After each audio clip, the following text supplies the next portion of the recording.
In the first year of marrying Jake, I texted him, "Jake, there's a fire at home." He replied coldly, "Call the fire department first. I'm in a meeting." I glanced at a picture a woman had just sent me and let out a bitter laugh. Despair took over as I felt myself burning in the flames. But God gave me a second chance, 10 years ago. When the new transfer student, Leo, was assigned to sit next to me, I raised my hand and said, "Teacher, I want to sit with a girl." Just as the homeroom teacher arranged Leo's seat next to mine, I spoke up again. This caused whispers among my classmates. The teacher tapped the podium for silence before asking why. Because in the first year after marrying Jake, he let me die in the fire to be with another woman. Yes, I was reborn on the day I met Jake. 10 years ago, when Jake became my desk mate, I was like all the other girls, fluttering with excitement. From that day on, my long pursuit began, hoping I could gather all the stars in the sky for him. Yet, I ended up meeting such a tragic end.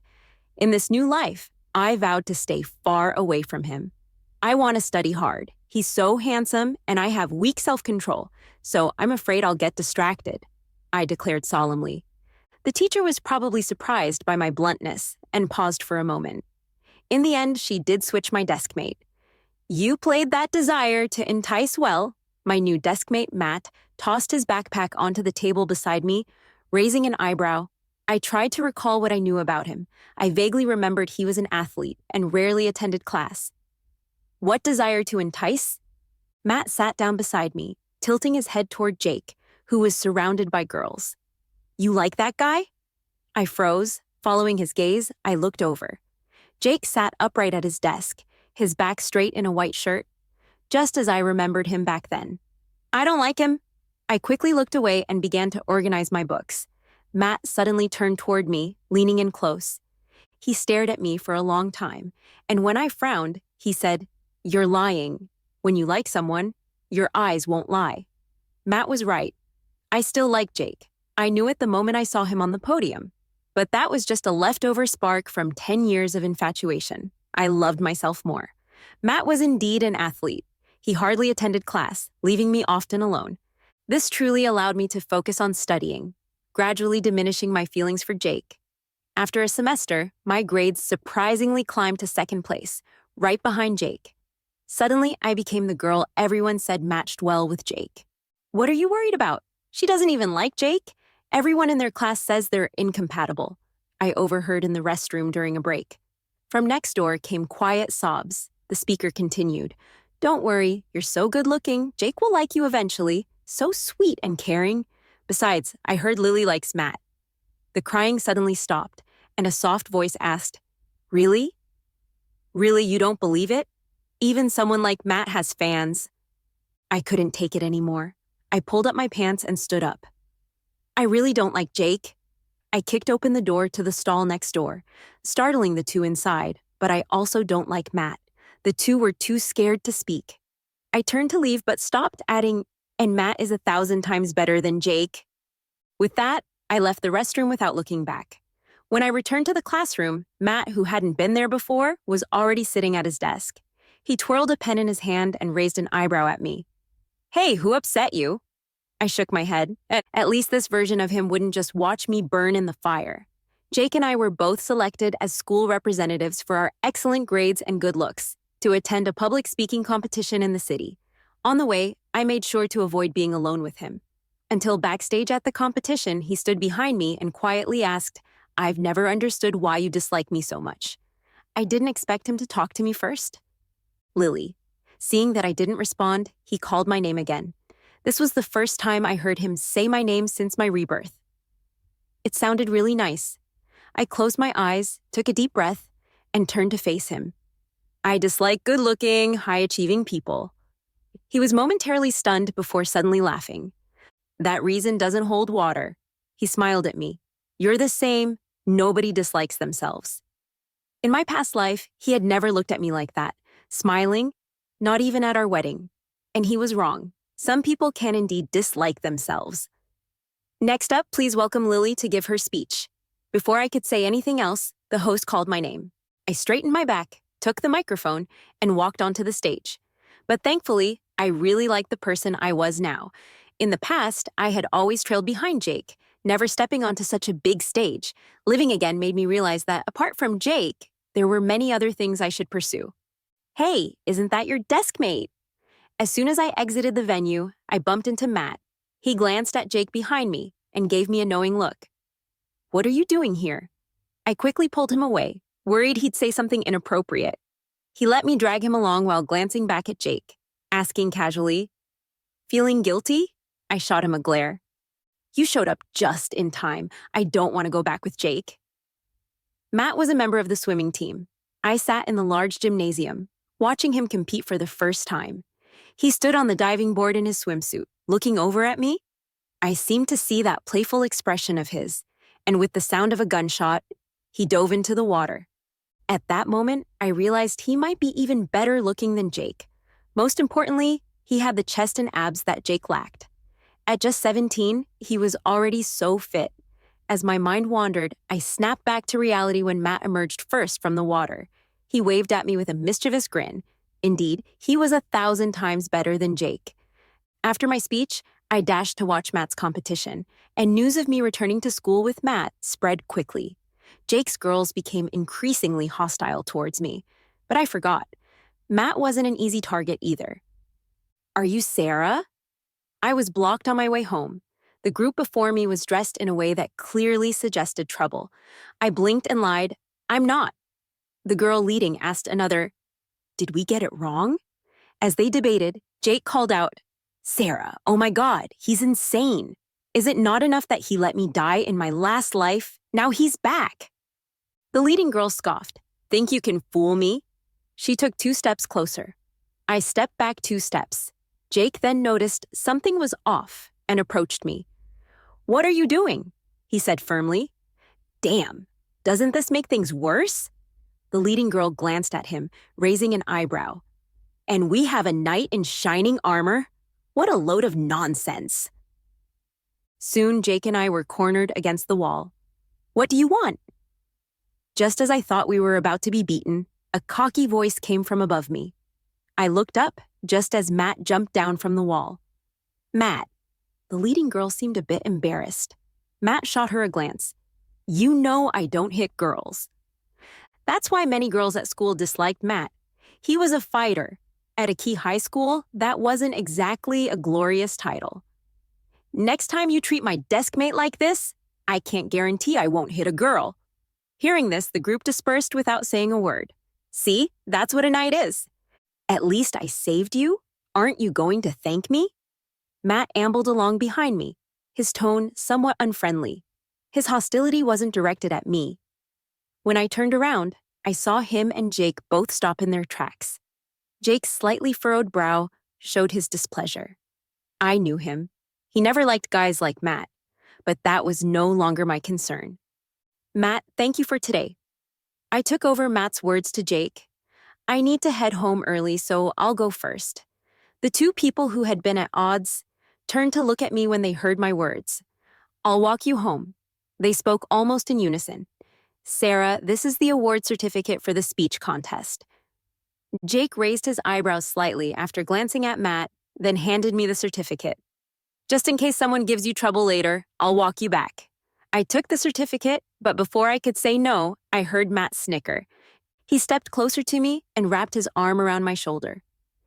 Jake, you should focus on protecting yourself first. After saying that, he playfully raised his eyebrows at me. Come on, your knight is here to protect you. Feeling a bit annoyed, I couldn't help but laugh at him. I elbowed him in the stomach, freed myself, and walked in the direction of home, waving my hand behind me. No need, I'm not some delicate princess. I can handle myself just fine. Matt's booming laughter echoed behind me. I don't know if it was his laughter that influenced me, but I found myself smiling unconsciously. The irritation and annoyance brought on by Jake's closeness faded away. Bad students aren't so bad after all. In the past, I let Jake lead me astray. When I woke up, I found the house suddenly engulfed in flames. I was so scared that I quickly jumped out of bed to run, only to discover that the front door was blocked by fire. In the end, I could only grab a wet towel and hide on the balcony. What surprised me was that just as I hung up the call to the fire department, I received a text message. It was a photo of Jake with a disheveled woman. Looking at the picture on my phone, it felt like all the blood drained from my body and fear hit me like a bucket of ice water. Jake, there's a fire at home. I sent a message to Jake, who shouldn't have been at work today. He had told me he didn't like me calling him while he was working, so I had never called him. Even now, I habitually send a text instead. After a while, I got a reply. You put out the fire first. I'm in a meeting. A meeting? Looking at the photo on my phone, I felt a mix of anger and laughter. The raging flames were closing in on me, and I could faintly hear the sound of sirens outside.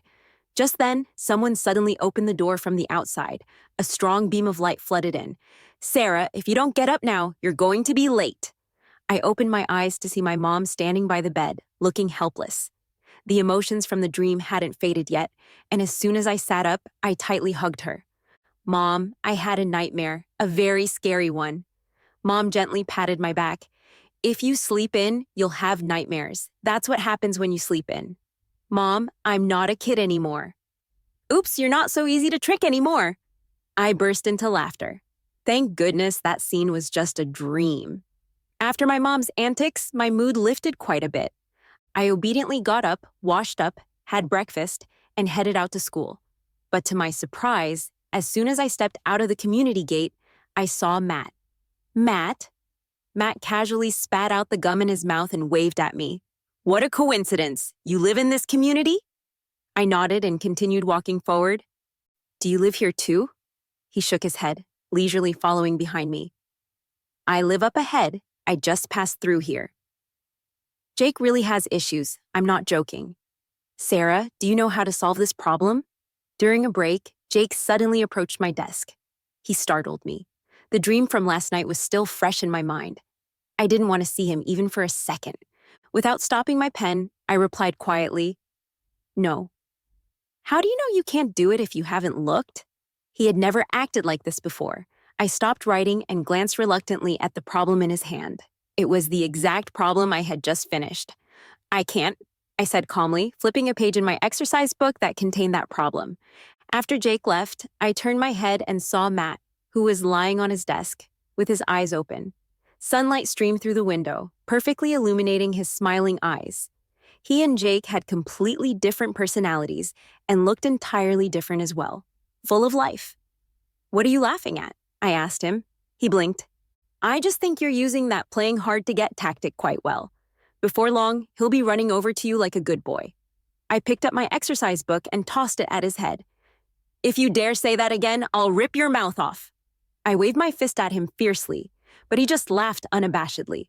His laughter was loud, drawing the attention of the entire class. In a moment of panic, I quickly covered his mouth. As soon as he stopped laughing, I realized something was off and quickly let go of him. But he suddenly leaned in closer, staring intently into my eyes.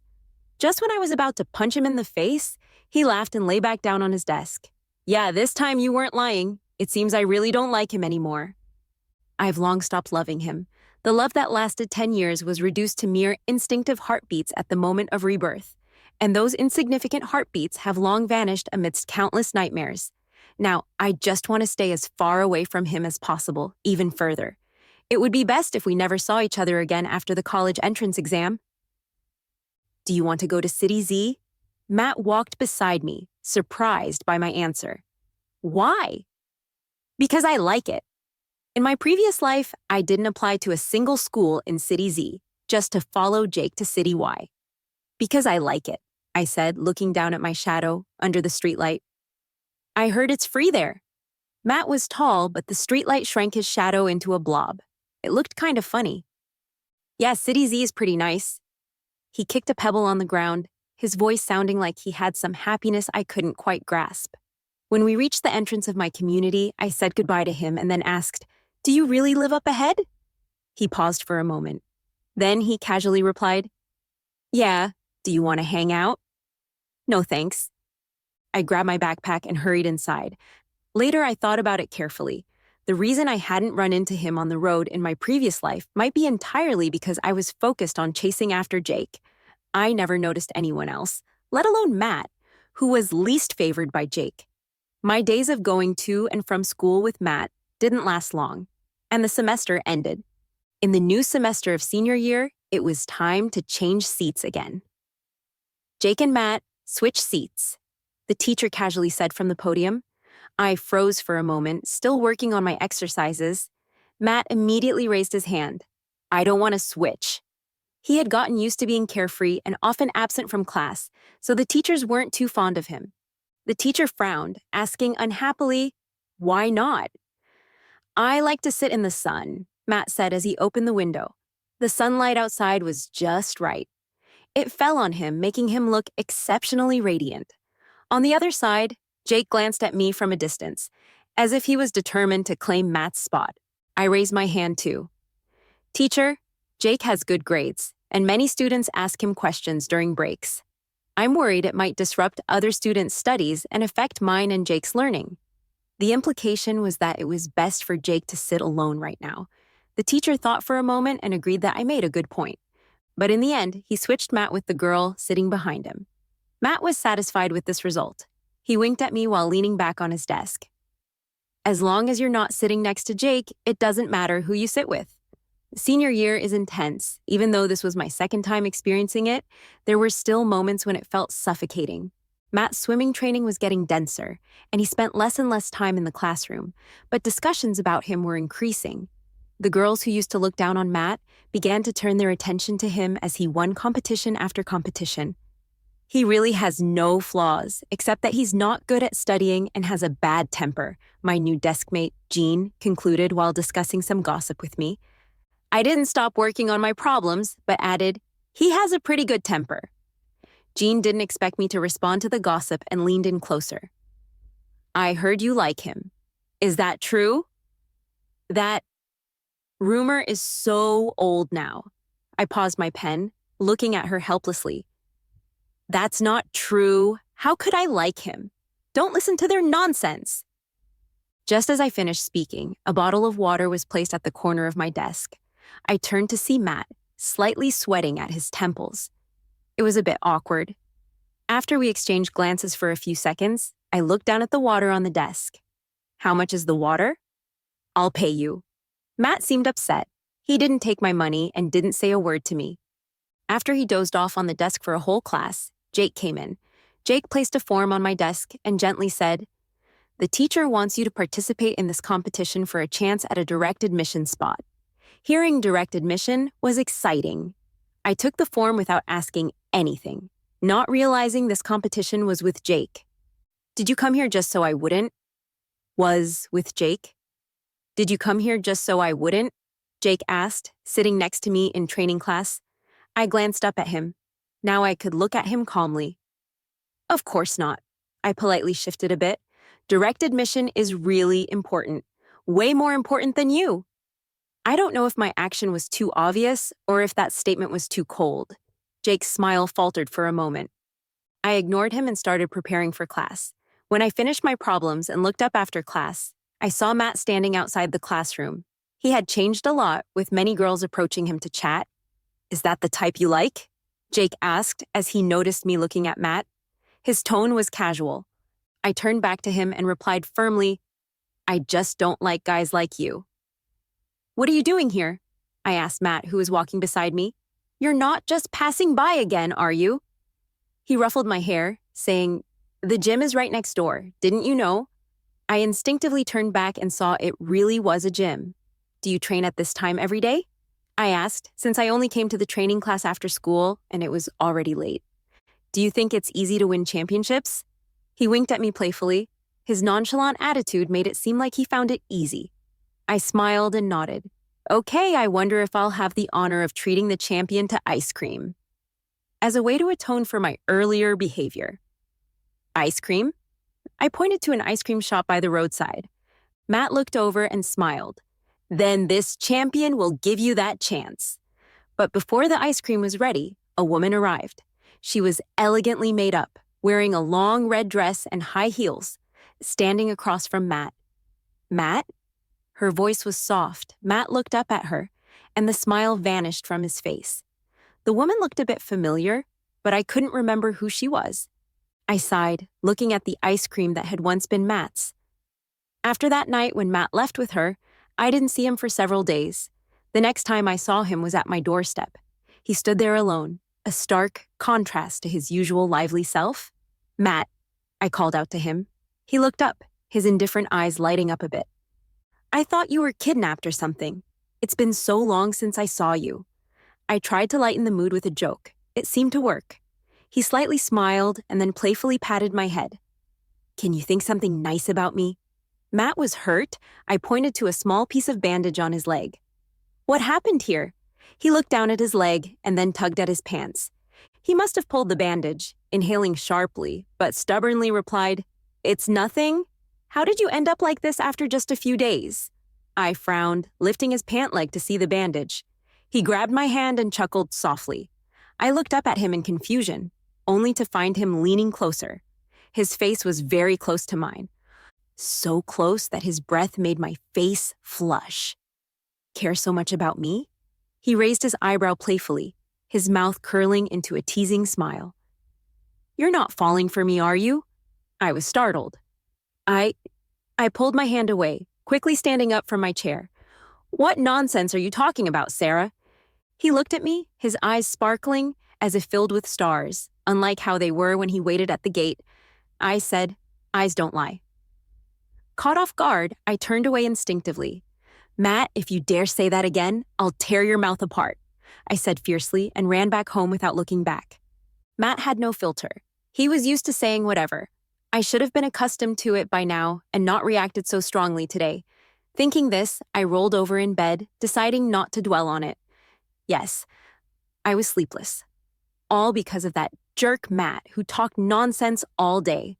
I groggily looked at Matt waiting at my door, with dark circles under my eyes. He seemed to be in a good mood, waving at me. "Good morning." What a joke. I ignored him and kept walking. Since his leg was hurt, he couldn't train for a while and stayed in class.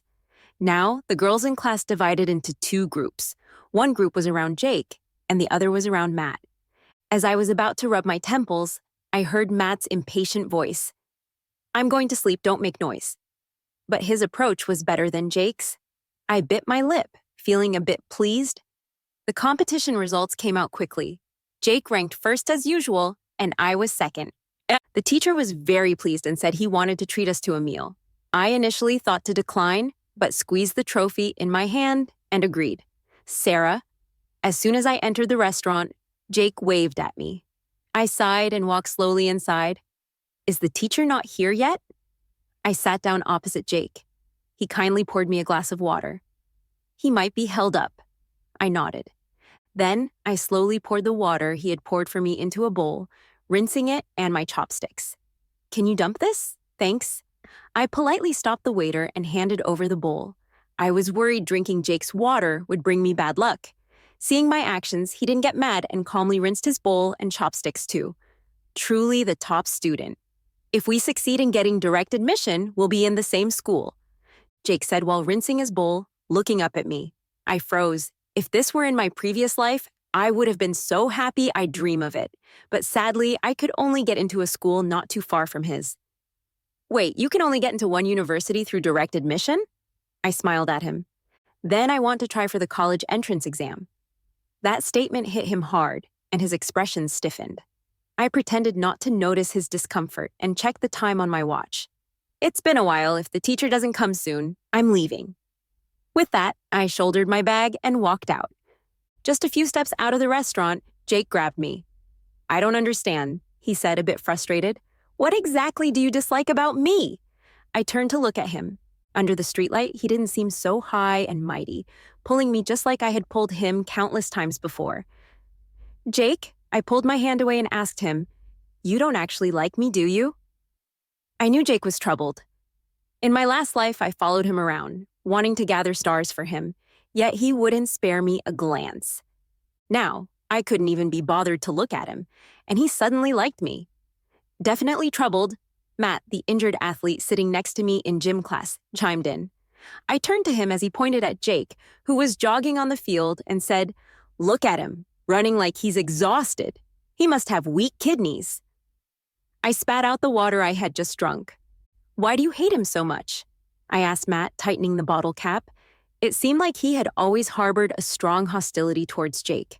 I recalled that in my last life, they had very little interaction. Matt glanced at me, stood up from the steps, dusted off his hands, and walked in the opposite direction. Because he deserves to be hated. That didn't really clarify anything. The gym class hadn't ended when Jean ran over to sit beside me. "Guess what? Big news," she said as she plopped down, eager to gossip. Ever since she sat next to me, I was in the loop about all the class gossip. What big news? Ken's mom went to the principal's office. I frowned. Who's Ken? He sounded a bit familiar. You don't remember? He's the senior who's 2 grades above us, super rich, and drives around in luxury cars every day. I had some vague recollection of him. I think I only caught a glimpse of him in my freshman year. But didn't he graduate over a year ago? Why is his mom at school? Jean glanced around and leaned closer. When I just walked past the principal's office, I overheard them saying Matt is Ken's dad's illegitimate son. Ken's mom is causing a scene, demanding the principal expel Matt. How could this be happening? I widened my eyes, looking at Jean. Did you hear that wrong? It's absolutely true. Suddenly, I remembered that flashy woman who had been with Matt that day. Connecting that with Matt's impressive swimming talent, it struck me that no one had mentioned his victories in swimming competitions since then. What really happened to Matt in my last life? The news about Matt being an illegitimate son spread quickly. When I heard my classmates discussing it, I immediately looked at Jean. She shook her head. I only told you. Worry crept into my gaze as I looked at Matt's empty seat. He must have heard the nasty rumors, too. Sarah, can you help me grab something? Just as I was about to look for Matt, the chemistry teacher at the door called me. The chemistry lab was in another building, and as I entered, the bell rang. I thought I'd just find Matt after class and search for the lab equipment the teacher needed. Suddenly, a noise came from behind me. When I turned around, I saw a small flame springing up nearby. After that big fire incident, I couldn't face flames anymore. Even the fireplace at home felt like a danger zone to me. Now, seeing that fire growing larger, my legs went weak, and I collapsed. Help! Someone! Help me! I trembled, crying as I called for help. Just as I thought I'd be unlucky enough to die in another fire, someone rushed in. Lily. It was Matt. Help! Help me! I cried, gasping for breath. Matt ran to my side, draping his soaked jacket over me while covering my eyes with his hand. The raging fire was instantly replaced by endless darkness. It's okay, Matt, he said in a low, hoarse voice, sounding scared. I'm here. I'll get you out. I held onto him tightly, feeling like I'd grabbed hold of a lifeline in the dark. It seemed like a lot of people arrived, and the noise grew chaotic around us. Matt held me as we moved outside. I lost track of time until I heard Jake, panting, ask, Sarah, are you okay? Hearing his voice felt like I was still trapped in that inferno. Dizziness washed over me. Before I passed out, I heard Matt's cold voice. Stay away from her? They say being burned alive is the worst way to die. I crouched in a corner of the balcony, watching the flames approach me with an endless sense of dread. Help me. Help me. After calling out countless times, someone suddenly burst through the fire. It was 17-year-old Matt. He wrapped me tightly in his soaked jacket. Don't be afraid, Sarah, he comforted. I'm here. I won't let anything happen to you. The flames seemed to recede slowly. I shivered from the cold of the jacket. Doctor, is she okay? In my hazy state, I heard Matt's voice. She's fine, just scared. She'll be okay once she wakes up. The doctor's voice felt distant. You should worry about yourself, though. The principal is under pressure. Once the doctor walked away, I opened my eyes. Matt stood at my bedside, his clothes singed and his face smudged with black and white. You're awake? When he saw me open my eyes, the tension in his brows relaxed. I nodded, glancing at the door. Is the principal going to expel you? He paused, his eyes slightly downcast. You heard about that? He forced a smile, but it held a hint of self-mockery. Was that woman your mom? Yes, it was exactly as I guessed. But I felt like I had seen that woman before, as if I recognized her from somewhere. Sarah? He suddenly looked at me. What is it? I'm an illegitimate child. I was taken aback. I hadn't expected him to be so blunt. So what? I met his gaze. That's not your fault. It's not your mom's fault or your dad's. It's not your fault. Let adults handle their business. You just focus on growing up and becoming a responsible adult. Maybe it was the bright lights in the infirmary, but Matt's eyes sparkled too. He reached out to ruffle my hair. Okay. The fire in the lab and Matt's background quickly became hot topics at school. What pushed this topic to the forefront was Matt's striking mother showing up at school. I didn't know what she discussed with the principal, but he led her into his office, looking troubled, then came out smiling. After she left the principal's office, she didn't leave the school. Instead, she stood outside our classroom for a long time. I sighed, glancing at Matt's empty seat. She probably wouldn't see Matt today. To my surprise, she called out to me on my way home. Sarah? She waved at me with a smile. I froze for a moment but walked over to her. Hello. She smiled warmly at me. In this regard, Matt resembled her quite a bit. You've grown so much. I didn't expect her to start with that. You were this tall back then, she gestured in the air. Seemed like you were only 6 and now you're all grown up. She rambled on about a lot of things. I strained to remember my 6-year-old self, based on her words. That felt like a distant memory, but I caught a glimpse of a clue in my mind. Linda? I tentatively called out. She laughed and patted my head, confirming my suspicion. When I was 6, a mother and son moved in next door, but they stayed for less than 6 months.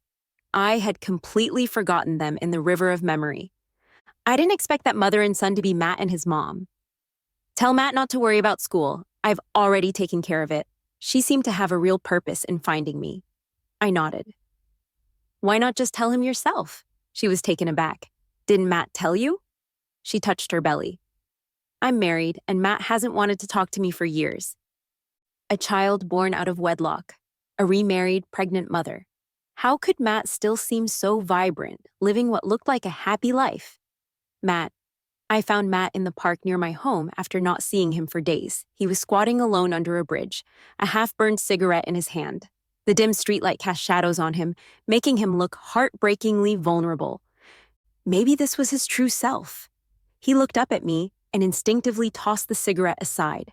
I glanced at the smoldering cigarette on the ground, walked over and tapped him on the head. You've been smoking? He shook his head. Then he spat out the chewing gum in his mouth for me to see. What are you doing here? He shifted over to make space for me. I squatted down beside him. Is this place just for you? He smiled. His smile was really charming, like a shooting star across the night sky. Matt, why aren't you coming to school? He picked up a stone and threw it into the river. It's not like there are many days left. Anne threw it into the river. Your mom came to school today. His hand froze mid-throw. She went to see the principal. You won't be expelled. The stone he tossed this time made a big splash. Matt stood up. She doesn't need to come with her false kindness. She's married now, with someone else's child. He looked down at me, his eyes dim. She shed that shameful identity. That child is born legitimate, receiving all the love and blessings. Sarah, what about me? His voice was low and hoarse, like a needle piercing my heart. I stood up, meeting his gaze. You have me. With me, you're also legitimate, worthy of everyone's love and blessings. Matt, come back to school with me. In my previous life, it was around this time that Matt left school, and I never heard from him again. But this time, Matt came back. No one at school discussed Matt's background anymore. Everyone was focused on studying hard. Months flew by, in the blink of an eye. On the day of the college entrance exams, once nervous classmates celebrated like wild horses, released from their reins. I stood quietly in the hallway, feeling an unprecedented sense of relaxation. At that moment, Jake walked up to me. He'd already been guaranteed admission, but still took the entrance exam. Sarah? He came closer, gazing at the clouds with me. Where do you want to go to college? I had once asked him this. I glanced at him, After losing my feelings for him, I realized he wasn't that special. Love really is a filter for bad boys. I'll go to the city I love for college, I smiled and replied, but definitely not a university in City Y. He looked surprised. Sarah? He looked down at me. I also gave up my guaranteed admission. I genuinely didn't expect that in this life. He seemed like a completely different person. If you want to go to City Z, I'd be willing to go with you. He said very seriously, I like you. Will you be my girlfriend? I frowned, feeling a bit nauseous. The tides had turned. I never expected it would be him now. But I wasn't thrilled. Just then, Matt waved at me from downstairs. I relaxed my brow and smiled back at him. As I turned to go downstairs, I said to Jake, with your grades, even giving up your guaranteed admission, you could still go to a university in City Y. Jake, I don't like you, I said seriously, word by word. I didn't like you before, don't like you now, and won't like you in the future. I will never like you, especially not the part of me that would give up myself for you. What's so great about Matt? He followed closely behind me, unconvinced. He smokes, drinks, fights, and his grades are terrible. He's just a shameful, illegitimate child. As soon as he said that, I turned and slapped him. I used to think his infidelity was a mistake he made 10 years later, so I shouldn't blame the present him. I only wanted to distance myself from him. I never imagined he would be such a person. Perhaps I never truly understood him. He's better than you in every way. I laughed at his ridiculousness. Jake, what do you even like about me? If I remember correctly, since the first day you transferred here, I haven't bothered you. Look behind you. I pointed to the group of girls surrounding him. So many girls are interested in you. Why do you have to like me? Are you desperate?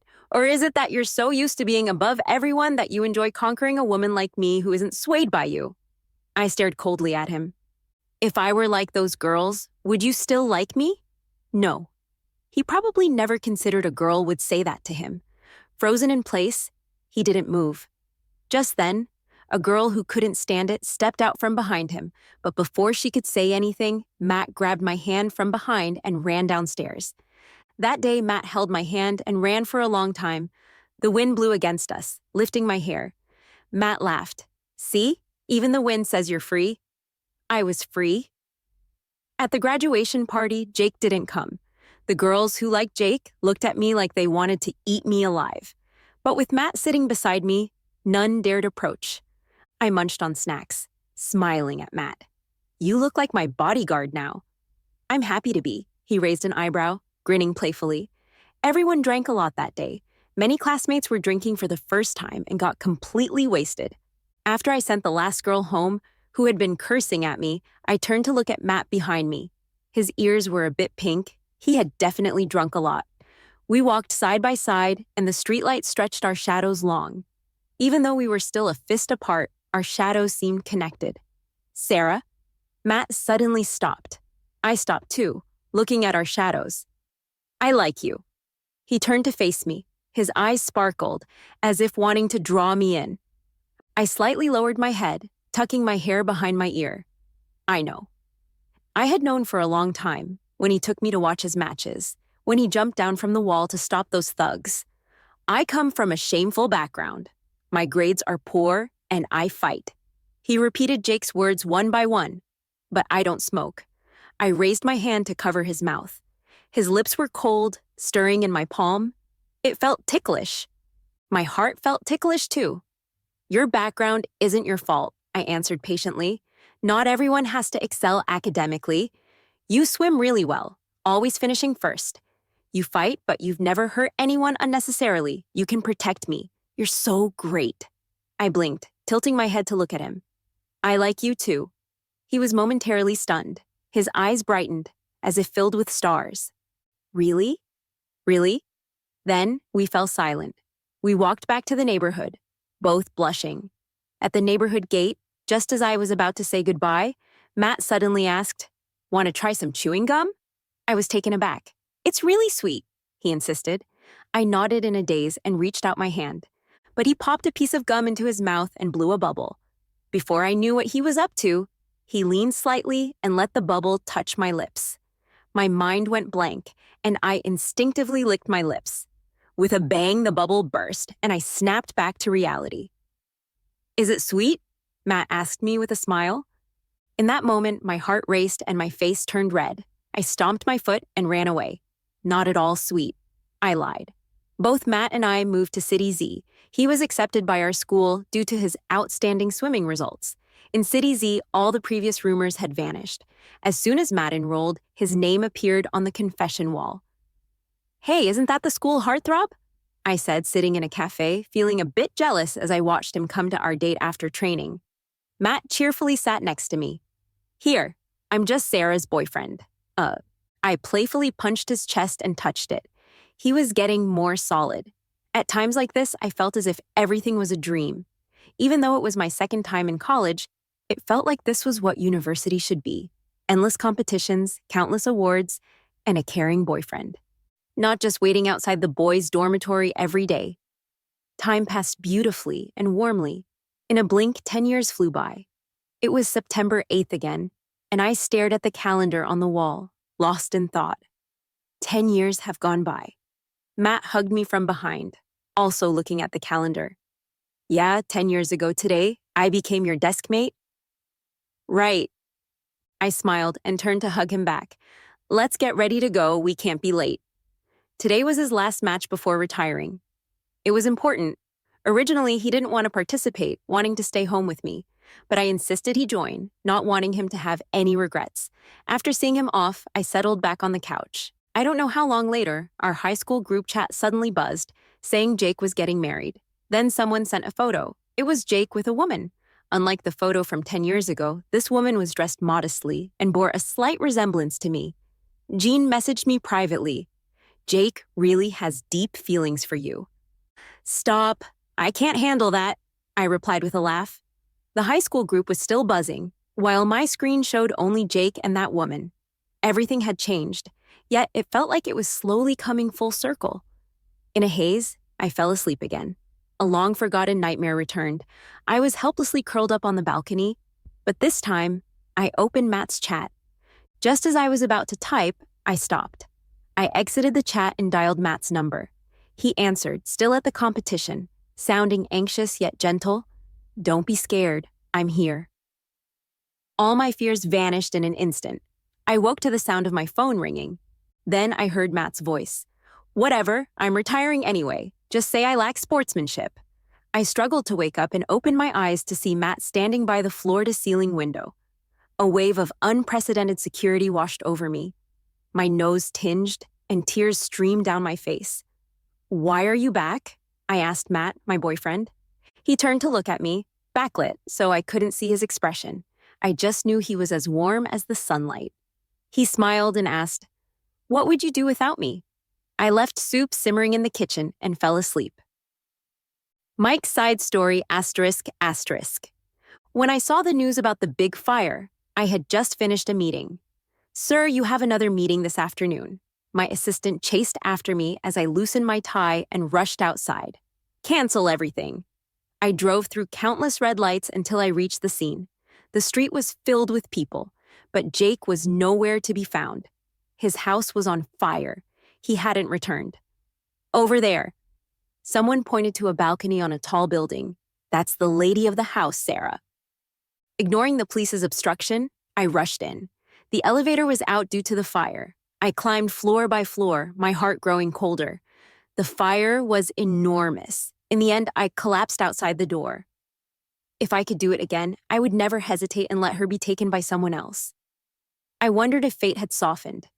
When I woke up, I found myself back 10 years ago. When Matt switches places, sits next to Sarah, the teacher said, "Oh," and I couldn't express my happiness. I began to intentionally get close to Sarah. She thought the rumors about her liking me were spread by me. Even if she initially wanted to use me to play hard to get with Jake, that was fine. As long as she stayed by my side, I could protect her at all times. I no longer followed her quietly. I woke up early every morning, took a long detour to wait near her house, walked to school with her, and returned together.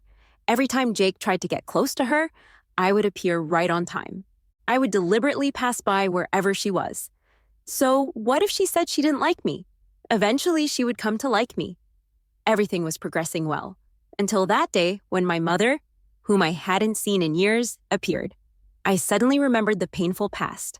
I realized my identity that couldn't be explained to others.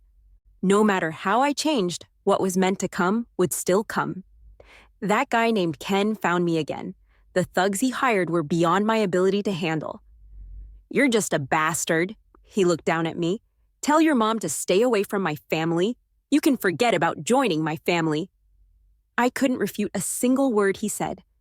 This identity was suffocating, and Sarah shone even brighter than in my past life, so bright that I often questioned if I was worthy. Do you think you deserve her? After the college entrance exam, Jake found me and said the exact same thing. Do you deserve the kind of passionate love Sarah had in her past life? As I was leaving, I looked back at him. His grip on the coffee cup was tight. "You originally had the chance to have her," I said softly, "but you didn't cherish it. If you don't cherish it, don't blame me for taking it." For Sarah, I chose a different path this time. I no longer had to turn to my biological father when I was at a dead end. This time, I made it into the national team through my own efforts. Soon, it was time for me to retire. The entertainment industry had extended an olive branch to me, and I would be signed to an entertainment company after retirement. As long as I could give Sarah a good life, I was willing to do anything. But she insisted I participate in the competition on September 8th. "I like the way you are on the field." Her request was something I could never refuse. "Then you come watch me compete." "Stop joking. I have work to handle." I was worried about her staying home. Before the competition, I called her twice, but no one answered. A wave of fear washed over me, and despite the objections, I changed clothes and went home. When I opened the door, I saw her sleeping soundly on the couch, with the soup I loved still simmering in the kitchen. The bubbling filled the room. I walked into the kitchen and turned off the heat. As the bubbling stopped, my heart also settled. I crouched beside the couch, watching Sarah's peaceful face, never feeling as grateful as I did at that moment. A single phone call woke her up. The phone should have stayed on silent. It's fine, some scandals are great, and there's news even before entering the entertainment industry. I laughed, pulling her into my arms and kissing her furrowed brow. "I rushed back just to drink your soup, didn't I?" She was easy to comfort, a little coaxing, and she was fine. The high school group chat was still lively. Suddenly, someone sent a blurry photo. Sarah zoomed in on the picture and pointed at the person behind her, asking, "Is this you?" It looked like an event from our freshman year. "Yes," I replied, pulling her closer. "I was always behind you, but you never turned around, so I had to run up beside you." She seemed confused and suddenly looked up at me, asking, "Be honest, when did you start liking me?" "A long, long time ago." I couldn't remember clearly. When I was 6, my estranged dad showed up, and my mom argued with him about his hidden marriage. I sat helplessly at the front door, and 6-year-old Sarah took my hand and said, "Adult arguments are for adults. We're kids, so we just need to grow up and try to be good adults who don't make mistakes." Maybe that was when the seed was planted. The seed slowly sprouted, grew, and eventually blossomed.